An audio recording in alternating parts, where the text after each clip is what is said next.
What's going on, everybody? Mortem here, this time bringing you the rare bit of news video that you'll find on my YouTube channel here. And that is, of course, what you clicked on the video for, that Greedfall is getting a sequel. Now again, not really a news channel, so really the only reason I'm making this video is because of the reason that I find the fact that Greedfall is getting a sequel very interesting if you know much about Greedfall's developer, Spiders. Which, to be clear, is the name of their developer. The name of their company is Spiders. So I'm largely going to divide this up into two sections. The first part of the video, I'm going to talk about Spiders as a developer and why them making a sequel is unusual. And then towards the end of the video, which I will timestamp if I remember to do so, we're going to talk more about the sequel itself and what to expect from it. Or at least what's officially been announced. First and foremost, let's talk about the company Spiders. Spiders is a French video game developer who saw their first game release back in 2010. From 2010 to 2019, they pretty much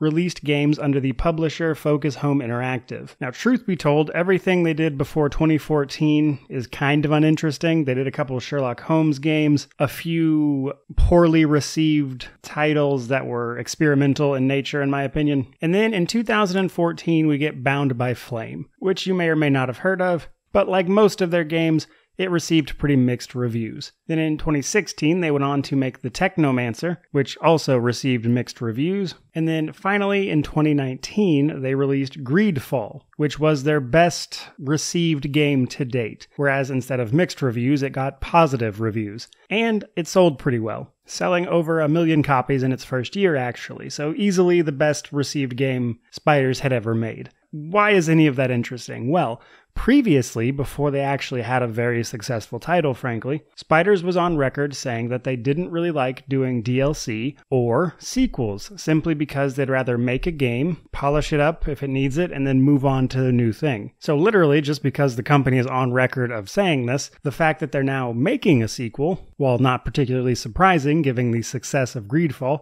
is nonetheless noteworthy, because this isn't the only instance in which Greedfall has caused the company to do something out of character. Because last year, about a year ago actually, in 2021, Greedfall got a DLC, which is also something that Spiders isn't known for doing. Now, currently, in a couple months actually, Spiders is set to release an unrelated game known as Steel Rising, which is going to be an alternative history Souls-like. And then after that, they've already announced that they plan on beginning development on their Greedfall sequel, which is tentatively planned for 2024. However, that release date is wildly up in the air, and I wouldn't take that as gospel. But before we move on to what to expect from Greedfall 2, or at least what's been announced so far, I want to talk a little bit more about the company itself. As I mentioned, a lot of their games received mixed reviews, and I've actually played several of them. In fact, if you look up Technomancer and a few builds for Greedfall even, you can find those on my channel. But also, as I mentioned, Bound by Flame is really where things start getting interesting, because that's where you can see a clear progression in every single game they've made. Because while, again, none of their games have truthfully been that great, there have been very clear improvements from one game to the next. And what I think Spiders does better than anything else, actually, is the unique settings that they manage to create for their games. Because while it's easy to point out that Bound by Flame, Technomancer, and even Greedfall certainly have their faults, they are nonetheless very unique in terms of their setting and the world that they're actually in. Technomancer saw you be a sort of lightning-conducting mutant on Mars in a far future where the world had been settled. And then Greedfall, of course, mixed colonialism with high fantasy,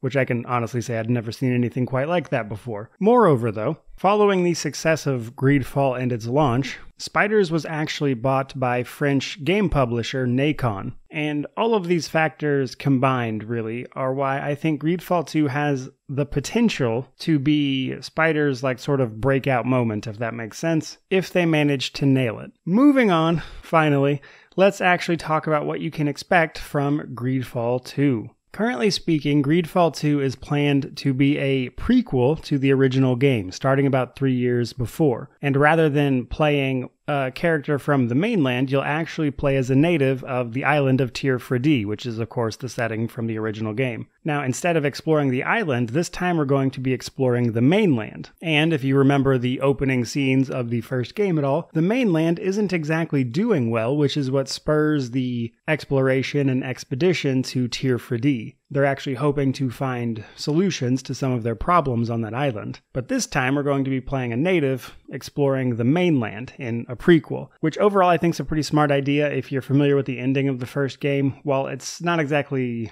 definitive, I think it would be hard to continue that story in any meaningful way. So I think a prequel was probably the right way to go, especially the way they're approaching it, because this will allow them to explore the part of the game that wasn't really explored at all in the first game, which is of course the mainland, at a time of great unrest, etc., which is going to open up a lot of options for storytelling, that type of stuff. And moreover, it gives them an option to explore all of the factions and things that were mentioned in Greedfall as well, which all had very significant differences in culture, which of course we saw on display in the original game. Now, everything beyond that information is pretty much just marketing spin. It's a deep RPG experience where every choice has an impact on your adventure. That type of stuff, which, I mean, may or may not be true. My point is, we'll see. It's way too early to give marketing any sort of credence. But there you go, guys.